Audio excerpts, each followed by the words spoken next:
Hey, just a quick intro to give you a bit of insight on how this video was orchestrated. In a nutshell, this meeting was unexpected, and unfortunately there wasn't much time for planning ahead.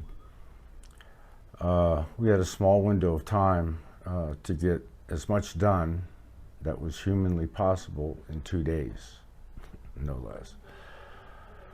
I do believe we succeeded in our quest to dig deeper, and much to our surprise, Trevor received permission to take some readings on the stonework at Sacsayhuaman on the second day, which changed our plans that we had for the day.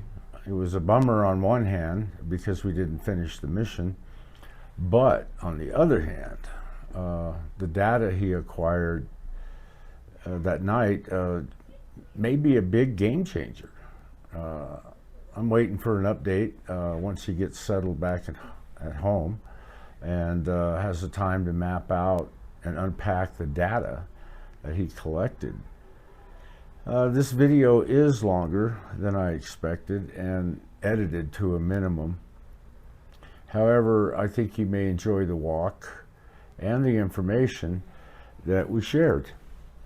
There are a few different avenues of approach we delve into as we compare notes on the various stonework that we crossed on our way down the hill to make some sense out of nonsense, you know, that's confusing us.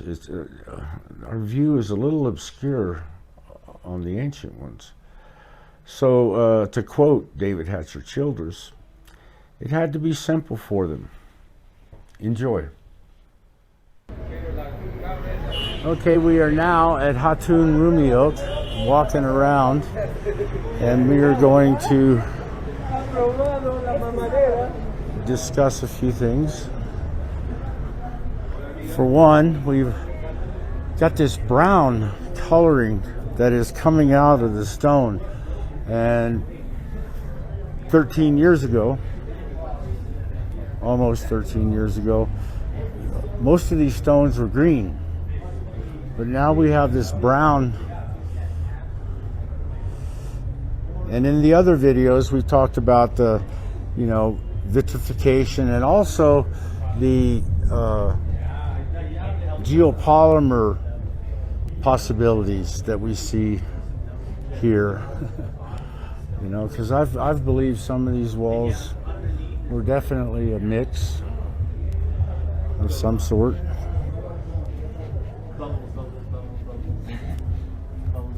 Okay, we're on the video here, and the bubbles. Let's go over those real quick. Why would there be bubbles? You said on the outside. Well, we can see that this piece is pretty eroded. Okay. There's pitting. There's gradient. There's something was there for sure. It's revealing the internal composition, the internal structure, and much like Rapa Nui or the Olmec heads, you see this pitting, and yeah. So, yes, this stone.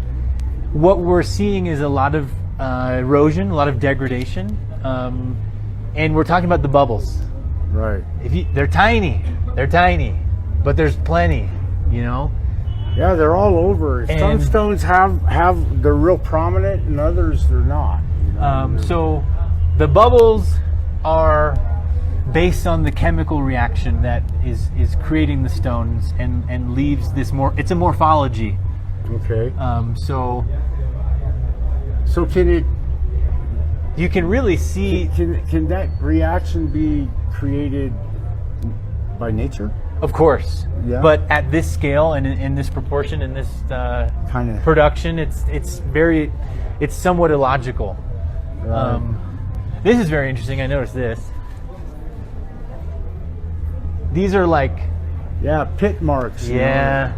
Remember that because they're cementous, they have layering and because they can't just throw the whole glob into the pile at once. Yeah. They have to pour, step by step. That's why they keep stirring up cement. And let's say this stone, right? We're up to here, and our next mix had some funk in it, or a little too much calcium or a little too much whatever, it reacts and degrades over time.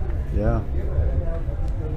These have this green look. Yeah, but look at, then you have a patch like this, and it's definitely wanting to break away. Yeah. It's kind of like that Lenny Kravitz song. I want to break away.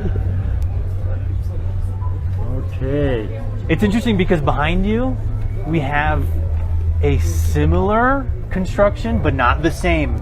These are not exactly polygonal, right? No, they're not like more this. rectangular. Yeah. Whereas here, they're almost always trapezoidal or polygonal. So maybe some cultures along the way picked it up and utilized. Oh yeah, well, every ancient what I've been able to Fucking find. what the hell? Yeah, see that? I see it, Davey. Okay. Since I'm the one that has to break the news on this, my good friend David, over the years that he lived here directly in Cusco, he studied these walls. And both of us have a construction background, so we know that the walls are started from the corners to the center. The same thing with this, even though that corner is removed. That's what they did. And when they got to this level right here, they installed this keystone. Okay, see how the stone is embedded into the lower stones. Okay, that was phenomenal because Check this out. You don't see any shifting. We got my my scintillator, right? Uh-huh. This is that map we were walking, right? So up at the Waka in the beginning, and we made our way down to the Seven Serpents, right? And now we're here at Hatun Rumio. Hatun Rumio. You see the colors, right? The orange and the red. Yeah, orange, that indicates radioactivity. different levels. Yeah, green, you're good. Red, Okay, you okay. want to be mindful where you are. Look, the dose is obviously not affecting our health, but it's a form of measurement that shows that they're dissimilar from everywhere else we walked, right? Oh, definitely, definitely. But I never got up to the fourth course. no, they won't. You know, What do you and mean? the thing is on the inside, they even have it plastered. Yeah, so they you hide can't it. see the They hide inside it. walls. You know. I only got up 3 courses because I could not see The other fourth side. course. But see the way that one interlocks going down lower, and the one Yeah. next to it protrudes up into the wall. See, that's a keystone. That's David's. Okay, meaning the final. The final stones that were put in that top I like course. that. I like that. And he's got another one. Yeah, you don't see them like that. This Like- is definitely David's eyeballs. All that right. He caught, it was like, yeah. I mean, knew it there is had to be a last stone. damn near dead but center. I've never seen them interlocked like that. It's damn near dead center on our wall. Yeah, it is. If you look, So they have to be dead center. But No, but this is almost dead center. So where's the next one? We're going to see if we can locate him. Okay, guys, this is information, new information hitting the block. hot off the press. Hot off the press, yes. And amazing. David's done some good work. We're trying to locate the next one. formation. Where you got it? I think it's that one right there. Which one? This one right here? Yeah, then above it, something shaped like. You got the locks above I it. see what you're talking about. And I think it's another one. See, I used to have the lights as my marker. Well, the way, now you've got me looking at the way these blocks are interlocking from the keystone over, and then you've got this right here. Look at the size of that stone. It's not as big. It doesn't go all the way. I know, It but stops at the. yeah, I know. but that's still big for up top. That's over 4 feet. Yeah, it's gigantic. Okay, underneath the left nub, you see the discoloration, the blackening. There's another one right there. Yeah, that one seems to be a little eroded. Yeah, but I mean I've walked past this and just didn't notice that that's what it did. It locks in both of those courses. The big one? This one right here below it. Oh, yeah, the shape. I think the big one above it gives it a little more Bracing? Brace would be a good word. There's another word for it. I've been out of construction too long. This is the other. See this angle? It's going. Oh, that shit. way. Yeah. See That's the keyway. Yeah. That's sharp, dude. So here's That's one. sharp. We've definitely got one right here. And the other one is right up here. And then That's we a got fucking that one. trip. So that locks in all the courses. And then the 12-sided stone is just. It's going that way. And this one is going Yeah. that way. Here's another It's one, form fit. baby.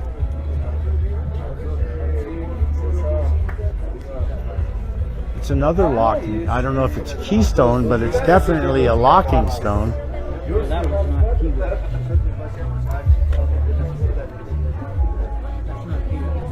No, but it locks. Who makes this art? Huh? Who makes all this art? Computers? Silk Streets. Yeah, they have a factory. He says, "Are you sure?" Yeah. Where's the 12-sided stone? I've walked by this thing so many times. Yeah, here it is. It's looking like it's shifting a little bit. The 12-sided stone is right here. Yeah. Is this another? You know, there's a Got the stone on shape. the other side. Oh, wow. It's got 13 points. Is inclusions. This has that shape, that keystone kind of shape.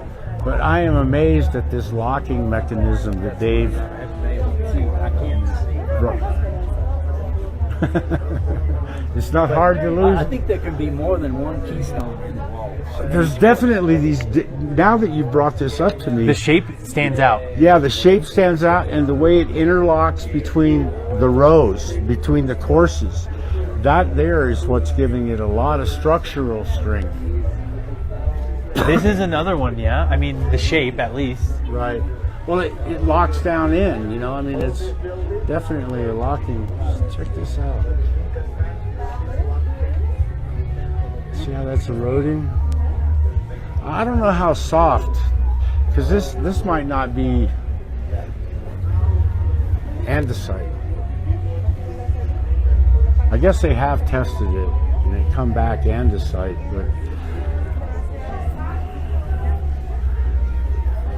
I love that part. They learned how to liquefy the stone, but they never figured out how to put it back together. Yeah, that was, things get lost. Can they mix? Do you think they can mix that liquid in with, say the clay? Because I think this That's has what got they did. clay. They didn't have to put it back together. No, I think what they did is they may have mixed it in with this stuff as a mix. To add the geopolymers and some andesite.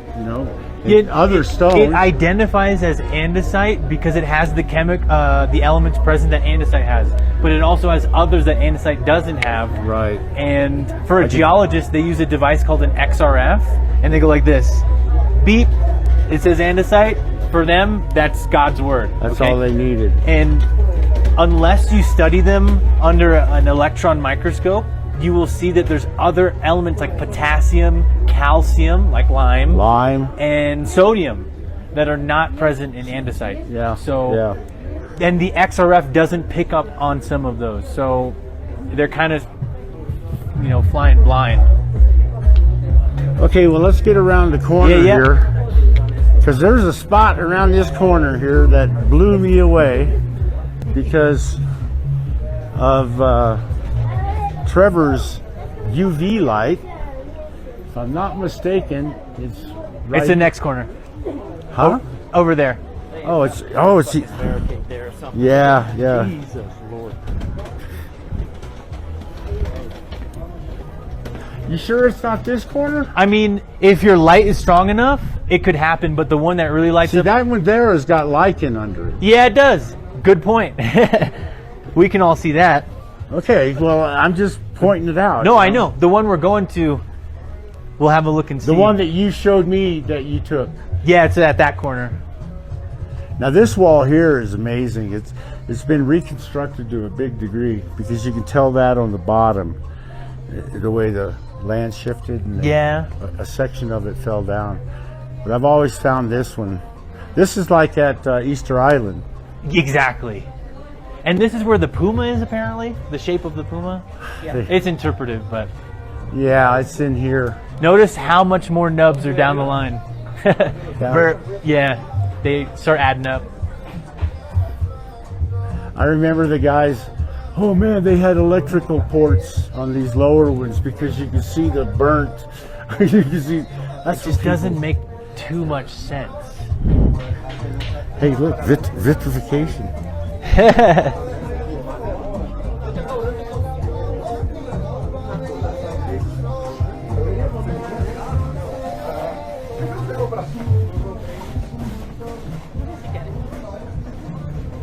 Actually, that's not lichen over there. I forget what it's. It's a form of mistletoe. Okay. It's a parasitic. I mean, see right here. Yeah, these used to be electrical. You know, they'd plug a plug in on here. You know. We should charge your phone with it. Yeah. Here's positive and negative, but it's hand oils, folks. And then right in the middle here, you got this crusty. That's freaky. Come on. Yeah, they could have mixed stuff together. You know, I mean, if they could liquefy this And there stuff. may be elements of ancient repairs as well. But man, these protrusions are peculiar. They're peculiar. I used to think it was part of their molding process. Essentially, it is, because once Davidovich and his team, they believe that they used like canvas, like what they wear. Right. The canvas holds the shape, they pour into it, and he says that's why there's some patterning like that. I could see that was one of the thoughts I've had over the years. You know, how did Canvas they do is it? pretty- Well, one of the things that had to be in a semi-solid form. Of course. Like, you know, like clay on the potter's wheel. You know, And that kind of these, deal. once we pour into our canvas, right? We're gonna watch and test and see how it's hardening. If it's not hardening, you know, water is pooling. It's got nowhere to go. So these always come out and have efflorescence, which is what we'll see right around this corner. It's one of gotta be my favorite spot so far. So did you hit that corner too? Yeah, there's a lot of light there. Remember that? Oh, you need, yeah. There's a lot of light. So I Here, didn't- there's less light and a fat nub. Okay. See the here, discoloration? under the bottom. Okay, Yeah. this is what we're looking at, folks, because Trevor's got a photo from last night where he brought his UV light down here, and this thing turned blue. Yeah, The whole spot like a it reacts because it's crystalline. ocean spray. Let's Yeah. give it a whirl. It might have a small reaction, but worth a shot. I love this side of the wall. Sorry, Dave. Yeah, you can hardly see No, it. you see a little bit, but not like last night. Yeah. The picture you got last night. But Take your camera off and then put that on there. Stick it up. yeah, just the ambient light, the sunlight bleeds Yeah. out the effect. But when I was here at 1 a.m. last night, I made a friend and we started poking around, and I found this spot over here where it glows red inside. You know, I've often wondered, did they remove, or was this part of that earthquake damage? But why would this piece right here? Yeah, it's unique. it's sticking out, right? Yeah, it's like both sides of it's destroyed. The people who made that couldn't replicate this. And it's cannibalism, right? Because whatever fell, they reworked into the city. Look at this. Check this out right here. Yeah, Look at those that angles. angle, and look at this angle. Nice. Look at this angle. See But that? see, they cleaned this up because you really couldn't see this before. You're They've on come it. back and I see that. remudded this. I think they had the mud further out before. But Well, yeah, remember- this one's going back. These are mortarless. There's nothing but mortar in between those. But that's how the stones were fit together.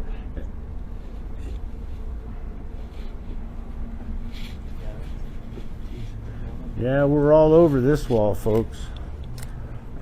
For example, this one Went somewhere. is not like the others. The Uh-uh. shape is not like the others. Uh-uh.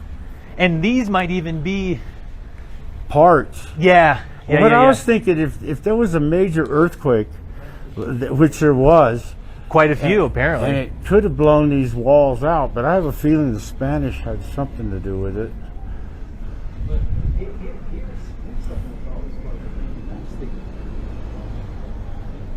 This stone is very important. Haha. Yeah. Have this gouged. Yeah, the scoop marks. Same thing you do with wood, and then you come back and it's a lot easier to chip these guys out. You know? Right, right. It's unique. There aren't too many with that. There's a few more up here. You know what? I know this sounds off the wall, but I think if you look at that, that kind of looks like a handprint, right? Yeah. Okay. The fingers. Yeah, it's there. You got the rounded fingers, but it's possible that whatever was on this stone before and they made them scrape it off, Look at this, yes. they put these in here and left them to give you the impression they could have been the giants that built it.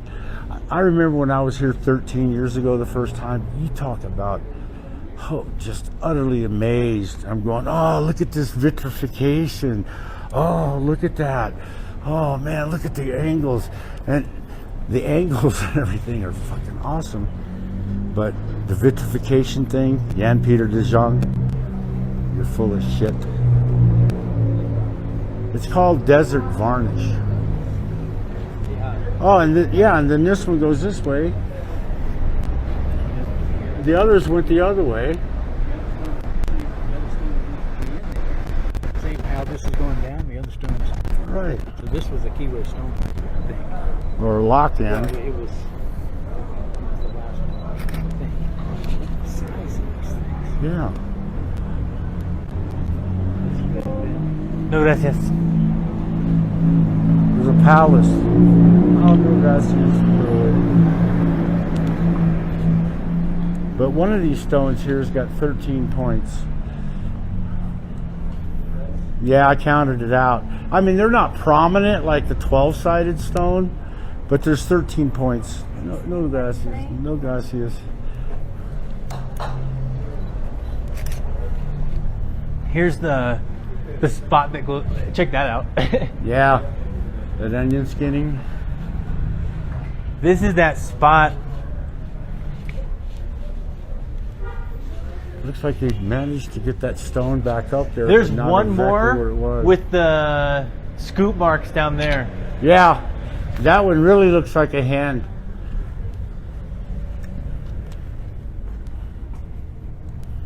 They've done something to they've redone some of this, Dave. Because we used to be able to look back behind there in more places. Yeah.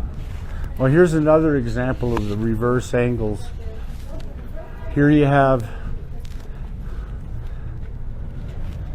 that. You used to be able to see all the way back in here, but we can't do that anymore. They don't want us to see. Don't want us to see. So, yeah, this one down here with the scoop marks in it, this is the one that really looks like the hand. To me, anyway.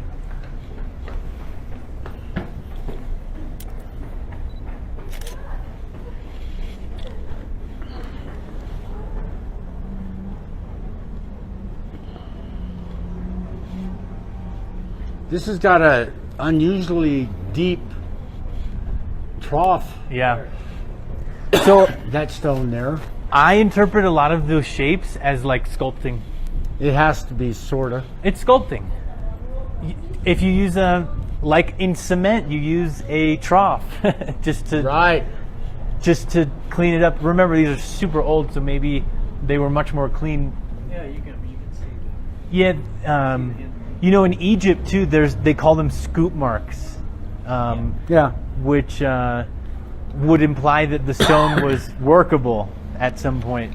Well, the scoop marks, we know how they're made. They're made with cobblers. They're made with rounded stones, and they come in and they pound that stuff.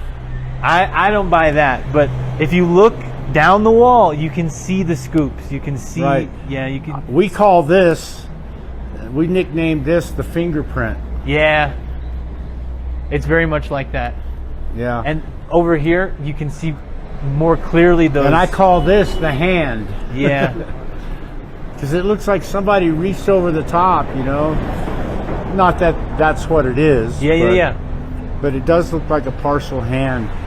And a couple of these, you can actually see the rounded off fingertips, like here. And this to me is just slightly unfinished, because I think they were planning on coming back and just flattening all this.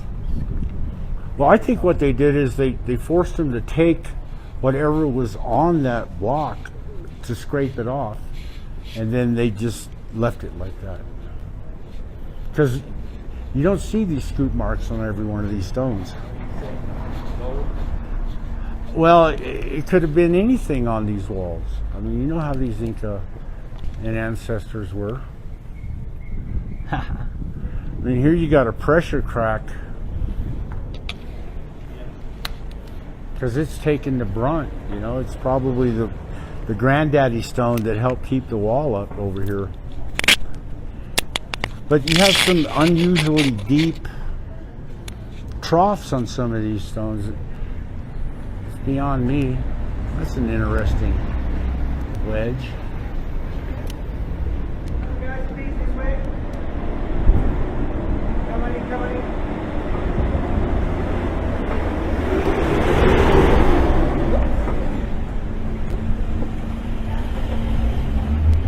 Watch out, it's Cusco. And here we got a good shot of separation. And actually, this matches up a lot deeper than some of these stones. They look like they go back 4 or 5 inches.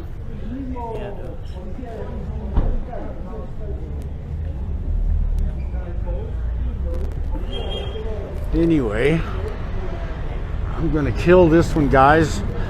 This is Bob and Dave. Greetings, hallucinations to you. Yeah, big hallucinations. Okay, we'll catch you guys in a little bit.